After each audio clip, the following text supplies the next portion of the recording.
morning, everyone. Welcome to James River 10 Ed Club. This morning we'll be hearing from Talyah Rawls.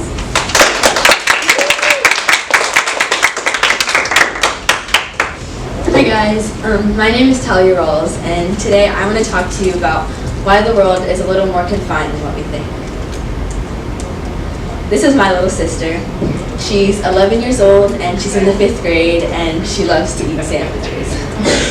When my little sister grows up, she wants a job where she can work with animals. She loves animals a lot, and she's actually currently trying to convince my mom to buy us a dog. I don't know if that's going to happen, but regardless, when my sister grows up, whether she decides to be a marine biologist or own her own farm or be a horse trainer, I'm going to support her 110%. When my sister walks into her first interview, I want her to come in and I want her to sit down, and I want the people in the room to see her for the passion that she has to give. And I want them to see the way her eyes light up when she talks. I don't want my sister to come in and to sit down and to be initially judged or held back by a stereotype because she's a female or because of the color of her skin. According to Google Dictionary, a stereotype is an oversimplified image. Synonyms include a conventional image, something that's easy for our minds to wrap themselves around, a cliche, and a formula, a set of unwavering guidelines that we feel the need to box people in order to gain more control of our surroundings. Now, some may argue that stereotypes are all around us and that we see them every day and that there's really not much we can do about them. But the thing about stereotypes is that they really are so limiting, because when we judge someone based on a preconceived notion, then we don't allow that person to show us who they really are. And we can't see the gifts and talents that they have to offer because we've already judged them based on what we've initially seen in our first 2 seconds of meeting them. I myself in my life have even experienced stereotypes, and it usually happens when I'm in school and I'm sitting in class and one of my friends goes, "Oh, Talyah, you're so white." And when that happens, I usually just smile and laugh it off because I know that they're joking and that they don't really mean anything by it. But when I take a moment and really think about what they're saying, I can't help but wonder, why is that the case? What preconceived notion did that person have about how black people should be or how a black female should be that caused them to think that that was an appropriate compliment? Is it because I don't wear super expensive looking Nikes or Jordans? Is it because I don't have super long fake fingernails? Is it because my hair isn't in a weave? Or is it because I don't wear lip gloss or big hoop earrings that hang down to my shoulders? And is it because of the way I talk? Because if any of those are the reasons, then that person never really understood what it means to be black in the first place. Because being black is about so much more than what you wear on the outside, or how you act in a given situation. Being black is about cherishing family and understanding that your family and your community is a constant force that's going to be there for you through each and every hardship. It's about knowing your past and where you've come from. And it's about being resilient and strong enough to face social barriers, just as black people have had to do for years and years. And that's why the world is more confined than what we think. Because when we box people in based on a preconceived stereotype, then these individuals are no longer individuals.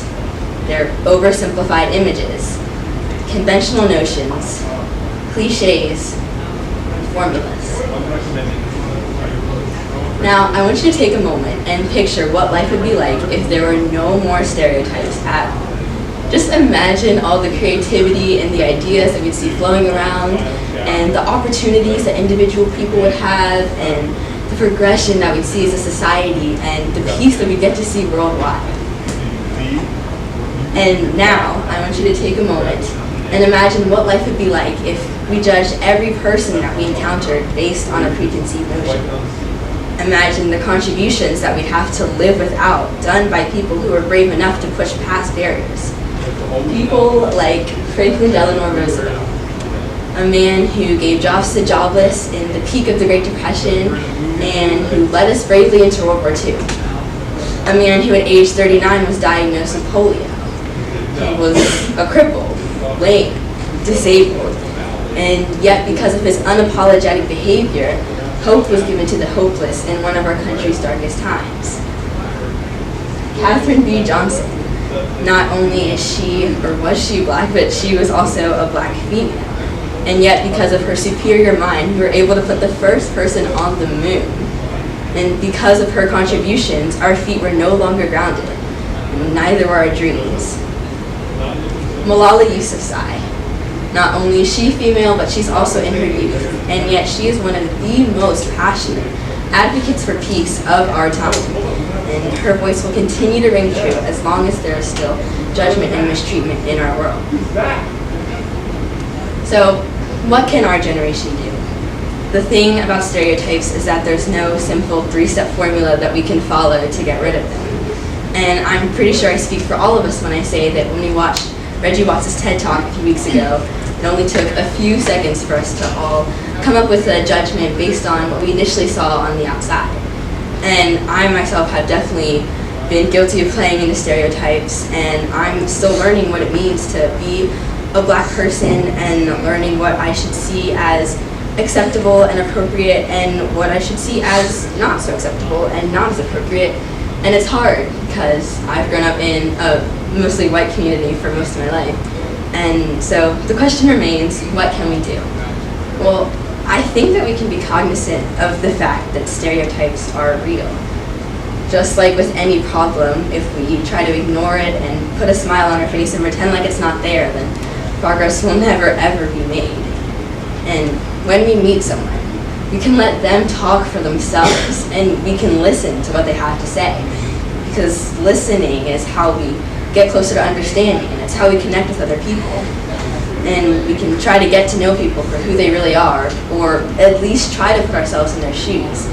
And by doing that, we can unlock all the potential that people have to offer this world.